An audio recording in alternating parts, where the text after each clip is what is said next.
Hello everyone, स्वागत है आप सभी का सुदेश क्लासेस में। और आज से हमारा जो क्लास 10th का टॉपिक है ये स्टार्ट हो जाएगा स्फेरिकल मिरर्स। अब से पहले हम पढ़ चुके हैं अबाउट द प्लेन मिरर और लॉज ऑफ रिफ्लेक्शन, वो भी हैं क्लास 10th के सिलेबस में, लेकिन उसमें से ज़्यादा क्वेश्चन नहीं पूछे जाते। ज़्यादा क्वेश्चन कहाँ से पूछे जाते हैं? स्फेरिकल मिरर्स से। तो चलिए फटाफट से जान लेते हैं कि क्या होते हैं ये स्फेरिकल मिरर्स। तो स्फेरिकल मिरर्स को जानने के लिए आप इमेजिन कीजिए कि आपके पास एक कांच की बॉल है, ठीक है, एक स्फीयर है। स्फीयर मतलब बॉल है आपके पास, एक बिल्कुल सुंदर सी जिसके आर पार दिखाई दे रहा है एक कांच की बॉल है आपके पास, ठीक है, और आपको ये बॉल बहुत पसंद है, ठीक है। और अब क्या किया आपने या फिर किसी और ने इस बॉल को, और ये बॉल कैसी है? सॉलिड नहीं है, खोखली बॉल है, होलो बॉल है, ठीक है। इस बॉल को यहाँ से काट दिया बीच में से, ठीक है। काटने के बाद क्या होगा? ऐसे एक पोर्शन अलग हो जाएगा, थोड़ा सा प्लेट टाइप, या फिर अगर बिल्कुल बीच से काट दे तो दो अलग अलग कटोरी बन जाएगी कांच की, है ना। तो ऐसे क्या किया, एक बॉल को बीच में से काट दिया है, उसको थोड़ा सा साइड से। अब ये जो है एक स्फीयर का पार्ट है, इसलिए वैसे इनको स्फेरिकल मिरर्स कहते हैं। स्फेरिकल मिरर्स दो टाइप के होते हैं। देखिए ये अगर कटा हुआ पोर्शन जो है, इसको अगर हम इस साइड से पेंट कर दें, पॉलिश कर दें, तो रिफ्लेक्टिंग सरफेस इस साइड का बन जाएगा। अब ये मिरर बन गया। पहले ये सिर्फ एक कांच का टुकड़ा था, जब तक पॉलिश नहीं किया हुआ था, लाइट आर पार जा रही थी, उसमें हमें शक्ल दिखाई नहीं दे रही थी। अब जब इसको एक साइड से पॉलिश कर दिया तो ये मिरर बन गया। और ये कौन सा मिरर बन गया? Concave mirror. ओके। अगर इसी कांच के टुकड़े को मान लो ऐसे रख लें, उल्टा क्यों रखा हुआ है? क्योंकि हमें जनरली रिफ्लेक्टिंग सरफेस जो हम उसी साइड लेते हैं कि इस साइड रिफ्लेक्टिंग सरफेस आ जाए हमारा, ताकि न्यूमेरिकल्स वगैरह करने में हमें कोई प्रॉब्लम ना हो, ठीक है। तो अगर इसी को पहले तो हमने बाहर की साइड से इसको पॉलिश किया था, तब तो ये बन गया था कनकेव मिरर। अगर हम इसी को अंदर की साइड से पॉलिश कर दें, ठीक है, इस टाइप से कुछ कटोरी सी जिसको जब काटेंगे तो आएगा। अगर इसको बाहर की तरफ से पॉलिश कर देंगे तो ये बन जाएगा कनकेव मिरर। अगर इसी को हम अंदर की तरफ से पॉलिश कर देंगे तो ये बन जाएगा कन्वेक्स मिरर, ठीक है। और उसको फिर ऐसे रख देते हैं, अंदर की तरफ से पॉलिश कर दिया। तो ये कौन सा मिरर है अब हमारे पास? Convex mirror.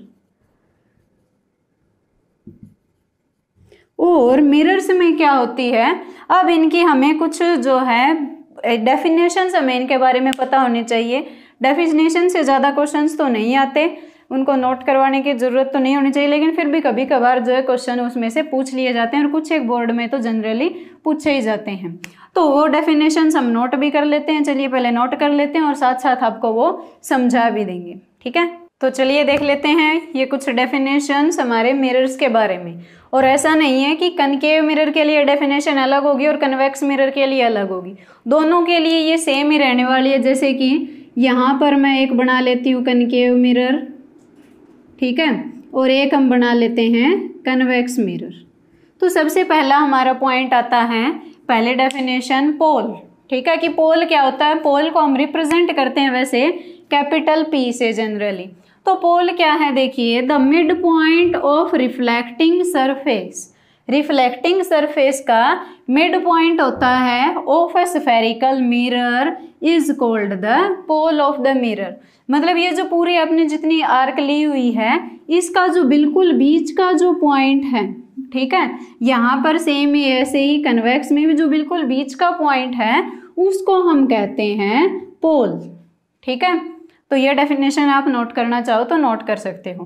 नेक्स्ट देखिए, सेंटर ऑफ कर्वेचर क्या होता है? सेंटर ऑफ कर्वेचर को रिप्रेजेंट करते हैं कैपिटल C से। तो सेंटर ऑफ कर्वेचर क्या होता है कि जिस भी स्फीयर से हमने उसको काटा है, किसी न किसी स्फीयर से ही निकाला है ना स्फेरिकल मिरर को, तो जिस भी स्फीयर से उसको निकाला है उस स्फीयर का कोई ना कोई सेंटर था, ठीक है। तो वो जो सेंटर उस स्फीयर का था वही सेंटर होता है इन मिरर्स का, ठीक है। देखिए क्या है, सेंटर ऑफ कर्वेचर, और उसको कहते हैं पॉइंट को सेंटर ऑफ कर्वेचर, कि उस कर्व का सेंटर पॉइंट है वो। और ये मिरर से बाहर होता है, मिरर के ऊपर नहीं होता। जैसे कि पोल है तो पोल तो मिरर के ऊपर ही एक पॉइंट है, बिल्कुल मिड वाला जो पॉइंट है उसको पोल कहते हैं। सेंटर ऑफ कर्वेचर देखिए, it is the centre of the hollow sphere, उस होलो स्फीयर का centre of which the mirror is a part, जिसका भी ये मिरर पार्ट है। जैसे कि यहाँ पर अगर हम देखें तो ऐसे कुछ स्फीयर बन रहा होगा, उसमें से हमने इसको निकाला होगा, है ना, ऐसे ही बन रहा होगा भी, उसमें से इसको काटा होगा, तो उस स्फीयर का कोई ना कोई सेंटर भी होगा, और वही जो है हमारा इस मिरर का सेंटर है, और सेंटर ऑफ कर्वेचर, और उसको रिप्रेजेंट करते हैं कैपिटल सी से। इसी तरीके से कन्वेक्स मिरर जो है, इसमें इस साइड तो नहीं बन सकता ना स्फीयर, इसमें कैसे बनेगा, इसको भी हमने किसी स्फीयर से काटा होगा, इधर कोई ऐसे पूरा स्फीयर होगा, उसमें से हमने इतना पोर्शन काट लिया है। तो उस स्फीयर का जो भी सेंटर है वो इसका क्या है, सेंटर ऑफ कर्वेचर है इस मिरर का, जिसको रिप्रेजेंट करते हैं हम कैपिटल सी से। ठीक है, समझ में आया सेंटर ऑफ कर्वेचर क्या होता है, कि जिस भी स्फीयर में से काटा गया है उस स्फीयर का सेंटर। ठीक है, नेक्स्ट देखते हैं रेडियस ऑफ कर्वेचर। तो रेडियस ऑफ कर्वेचर को हम रिप्रेजेंट करते हैं वैसे कैपिटल आर से। ये क्या है, उस स्फीयर की रेडियस है। किस स्फीयर की रेडियस है, जिस स्फीयर में से इनको काटा गया है। तो देखिए, it is the radius of that sphere of which the mirror is a part, जिस भी स्फीयर का ये मिरर पार्ट है उस स्फीयर की रेडियस है। जैसे कि इस स्फीयर की रेडियस ये होने वाली है। ठीक है, तो इस ये जो लेंथ है, मान लो 5 सेंटीमीटर 10 सेंटीमीटर जितनी भी है, इस लेंथ को कहते हैं रेडियस ऑफ कर्वेचर और रिप्रेजेंट करते हैं कैपिटल आर से। ठीक है, इस तरीके से इसमें भी इस स्फीयर की रेडियस ये होगी, ये वाली, ये इस स्फीयर की रेडियस होने वाली है, और यहाँ पे ये इसकी रेडियस ऑफ कर्वेचर है, इसको भी रिप्रेजेंट करेंगे कैपिटल आर से। ठीक है, नेक्स्ट देखिए प्रिंसिपल एक्सिस। प्रिंसिपल एक्सिस क्या होती है, मिरर की एक ऐसी लाइन जो सेंटर ऑफ कर्वेचर और पोल को ज्वाइन कर रही हो। ठीक है, उसको कहते हैं प्रिंसिपल एक्सिस। देखिए, the line joining the pole and the center of curvature is called the principal axis। तो देखिए, पोल ये हो गया हमारे पास, सेंटर ऑफ कर्वेचर ये हो गया, इन दोनों को जोड़ने वाली लाइन।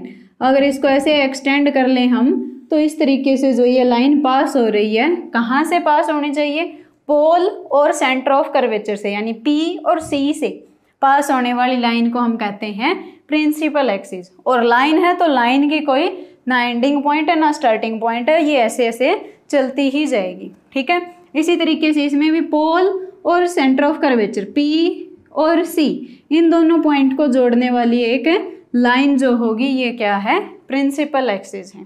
ठीक है, आई होप सो सबने नोट कर लिया होगा। मैं एक बार इसको इरेज कर देती हूँ, डायग्राम से थोड़ा और अच्छे से क्लियर करते हैं।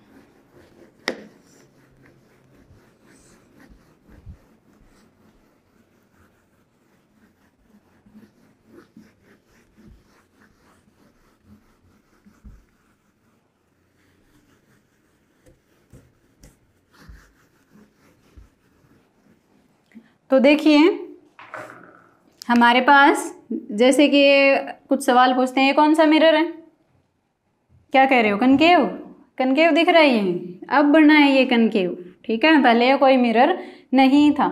जैसे कि मान लो अगर मैं ये बना दूं ऐसे, ये कौन सा मिरर है, ये है कन्वेक्स मिरर। ठीक है, रिफ्लेक्टिंग सरफेस उस साइड कर दिया तो क्या हुआ, पॉलिश तो अंदर की तरफ की हुई है ना। अगर पॉलिश अंदर की तरफ की हुई है तो वो कन्वेक्स मिरर है, अगर पॉलिश बाहर की साइड है तो वो कनकेव मिरर है। तो चलिए देखते हैं दोनों में, कनकेव और कन्वेक्स में प्रिंसिपल एक्सिस और ये सब क्या है। तो पोल पॉइंट तो आपको बिल्कुल अच्छे से समझ में आ गया होगा कि पोल क्या होता है, जो इसका मिड पॉइंट होता है इसको पोल कहेंगे। इसमें भी जो इसका मिड पॉइंट है इस कर्वेचर का, उसको पोल कहेंगे। सेंटर ऑफ कर्वेचर क्या है, सेंटर ऑफ कर्वेचर जस्ट ये पॉइंट है जिसको कैपिटल सी से रिप्रेजेंट करेंगे। ये क्या होता है, जिस भी स्फीयर से इसको काटा गया है उस स्फीयर का सेंटर पॉइंट। ठीक है, इसी तरीके से इसमें जो स्फीयर बन रहा होगा वो उस साइड बन रहा होगा, तो उसका सेंटर पॉइंट इस साइड आ जाएगा, तो ये सेंटर ऑफ कर्वेचर है।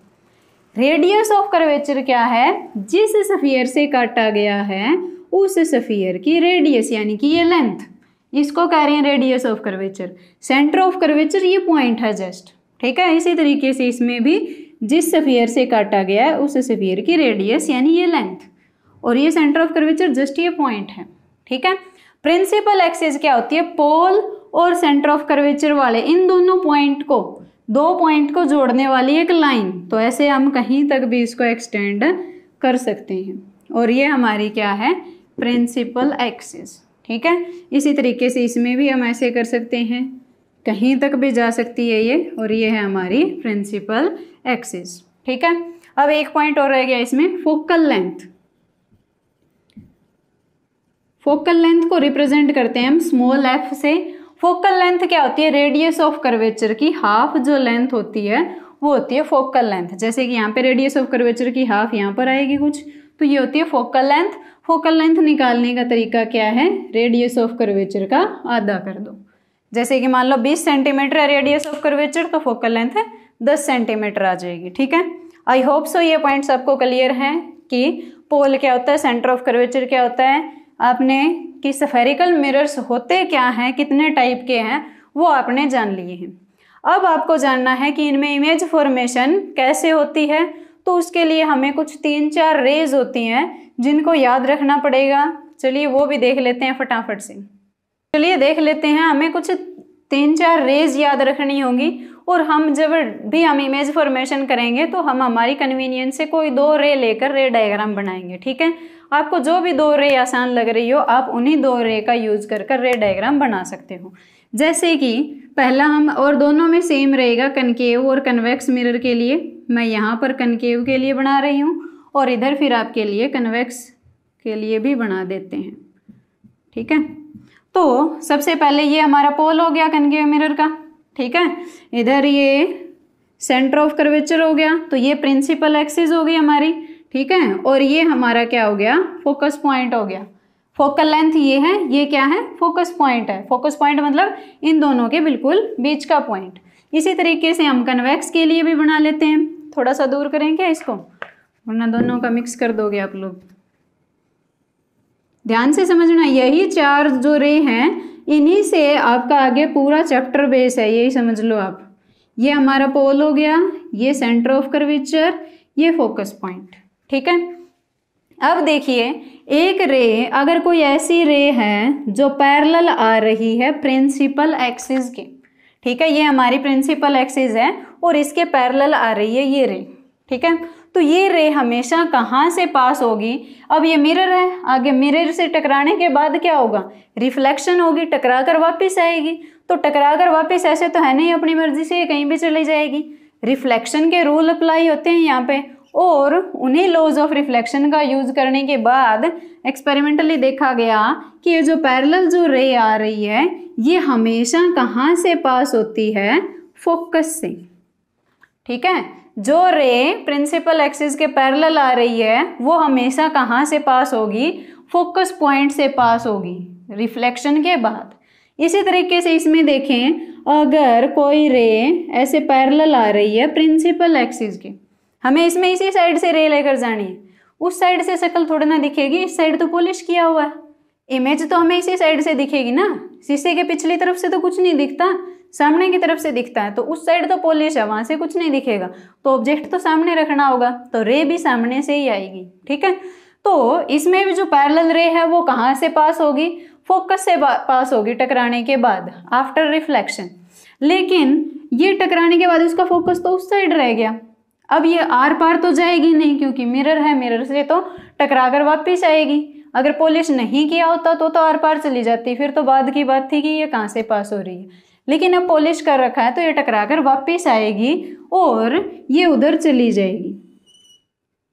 लेकिन अब आप कहोगे फोकस से पास तो हुई नहीं, आपने तो कहा जो पैरेलल लाइन है वो तो फोकस से पास होती हैं, तो इस केस में हमें क्या होगा, हमें ऐसा लगेगा, हमें कुछ नहीं होगा रे को होगा, ठीक है, जो भी होगा, हमारी आंखों को लगेगा कि ये जो रे है ये पीछे किसी पॉइंट से आ रही होगी और ये फोकस पॉइंट से आई होगी। ठीक है, अगर उसको पीछे एक्सटेंड करके देखोगे, अगर आप स्केल से ऐसे सीधी लाइन लगाओगे तो वो फोकस की तरफ जाएगी। ठीक है, कन्वेक्स में उधर फोकस की तरफ नहीं जा रही है, लेकिन हमें लगेगा ऐसे कि अगर पीछे जा रही होती है तो फोकस पर ही जाती। ठीक है, तो पैरेलल वाली लाइन हमेशा कहाँ से पास होती है, फोकस से। अब नेक्स्ट देख लेते हैं, चलो यहीं बना लेते हैं। पैरेलल वाली तो फोकस से पास हो रही है, ये हमने कनकेव मिरर बनाया, ये इसका पोल है, ये सेंटर ऑफ कर्वेचर है, ये फोकस पॉइंट है। ठीक है, कोई रे ऐसी मिल जाए हमें जो पहले से ही फोकस से पास होकर आई है और मिरर पर टकरा गई। ठीक है, पहले वाली क्या थी, सीधी सीधी पैरेलल आई थी प्रिंसिपल एक्सिस के और मिरर से टकरा गई थी। अब वाली रे कैसी है कि फोकस से पास होती हुई आई और मिरर से टकरा गई। हमें पता है ये स्ट्रेट लाइन में चलती है, तो स्ट्रेट लाइन में ही बनाना है। लाइट रे हमेशा स्ट्रेट पाथ में ट्रेवल करती है। तो फोकस से पास होने वाली लाइन कहाँ से पास हो जाएगी, टकराने के बाद ये प्रिंसिपल एक्सिस के पैरेलल जाएगी। ठीक है, पैरेलल वाली फोकस से पास होगी और फोकस वाली पैरेलल हो जाएगी। ठीक है, तो देखिए कन्वेक्स में भी ऐसे ही होगा। जो रे हमें लग रहा है, जैसे कि ये पोल हो गया, ये फोकस, ये सेंटर ऑफ कर्वेचर। ठीक है, जो रे हमें लग रही है कि आएगी तो ये सीधा का सीधा क्या है, फोकस पर आकर टकराएगी। ठीक है, अगर बीच में कुछ ना हो तो ये सीधी की सीधी आकर फोकस पे टकरा जाएगी। तो ये रे कैसे पास हो जाएगी, टकराने के बाद प्रिंसिपल एक्सिस के पैरेलल चली जाएगी। ठीक है, सेम टू सेम जैसे कि कनकेव मिरर में जा रही थी। तो दो रे हमारी हो गई और इन्हीं रे के बेस पर आगे हमारे इमेज फॉर्मेशन होने वाली है। तो ये चारों रे की प्रैक्टिस कर लेना आपकी कैसे बन रही है। ठीक है, नेक्स्ट अब देखते हैं हमारी अगली रे क्या है।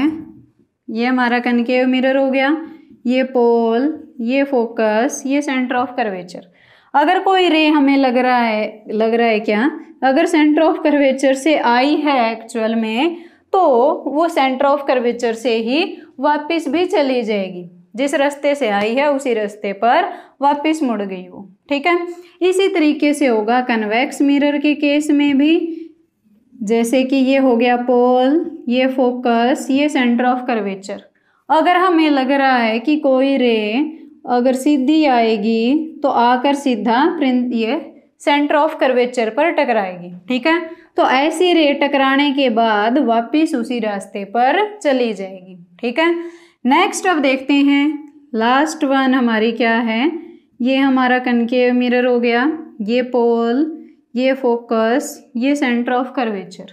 अगर कोई रे आई और पोल पर टकराई, ठीक है, अगर कोई रे आई और पोल पर टकराई तो वो उसी एंगल से वापस भी जाएगी जिस एंगल पे वो टकराई है। मान लो यहाँ पर 30 डिग्री पर आकर टकराई है, तो टकराने के बाद यानी आफ्टर रिफ्लेक्शन वो 30 डिग्री एंगल बनाकर ही वापस जाएगी, because angle of incidence is always equal to angle of reflection. Next अब देखते हैं इसी तरीके से होगा कन्वेक्स के केस में भी। ये पोल, ये फोकस, ये सेंटर ऑफ कर्वेचर। अगर कोई रे आ रही है और पोल पे टकरा रही है तो वो भी उसी एंगल से वापस जाएगी। अगर 30 डिग्री पे टकराई है तो 30 पे जाएगी, 40 पे टकराई